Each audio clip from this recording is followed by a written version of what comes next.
ગણેશાય નમઃ.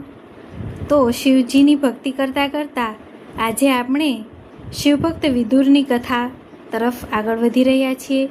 તો આ કથા પ્રમાણે વિદુર મહાભારત કાળના એક મહાન ધર્મનિષ્ઠ, સત્યપ્રિય અને જ્ઞાનવાન મંત્રી હતા. તેઓ રાજા ધૃતરાષ્ટ્રના સગાભાઈ હતા, પરંતુ જન્મથી જ દાસીના પુત્ર હોવાથી રાજ્ય સિંહાસન પર હક ન હતો. છતાં પણ તેમની બુદ્ધિ, ન્યાયપ્રિયતા અને ભક્તિ માટે આખું હસ્તિનાપુર તેમને માન આપતું હતું. વિદુર બાળપણથી જ ભગવાન શિવના પરમ ભક્ત હતા. દરરોજ વહેલી સવારે તેઓ ગંગાજળ, બિલ્વપત્ર અને ફૂલો સાથે શિવલિંગનું અભિષેક કરતા હતા. તેમની ભક્તિમાં ક્યારેય ભૌતિક લાભ કે યશની ઈચ્છા નહોતી, માત્ર તેઓ પરમેશ્વરની કૃપા માટે જ પૂજા કરતા. એક પ્રસંગે દુર્યોધન અને તેના ભાઈઓએ વિદુરને અપમાનિત કરીને દરબારમાંથી કાઢી મૂક્યા. અનેક લોકો માટે આ મોટી વ્યથા બની ગઈ, પરંતુ વિદુરે મનમાં કહ્યું, જ્યાં શિવનું સ્મરણ છે ત્યાં સાચી સંપત્તિ અને સાચું માન છે.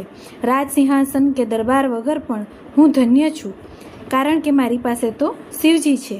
તે પછી તેઓ તીર્થયાત્રા પર નીકળી પડ્યા.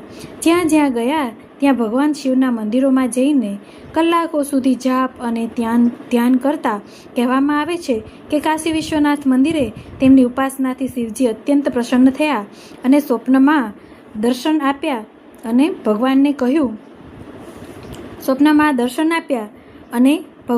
કહ્યું, વિદુર, તું ધર્મનો જીવંત આદર્શ છે. તારી ભક્તિથી તું લોકમાં અને પરલોકમાં અખંડ માન પામશે. જીવનના અંત સુધી વિદુરે સત્ય અને ધર્મ અને શિવભક્તિનો માર્ગ કદી ન છોડ્યો. અંતે તેમણે શરીર કાશીધામમાં ત્યાગી અને શિવલોકને પામ્યા. આ ઉપરથી આપણને શિક્ષણ મળે છે કે સાચી ભક્તિ કોઈ પદ, સંપત્તિ કે જન્મ પર આધારિત નથી.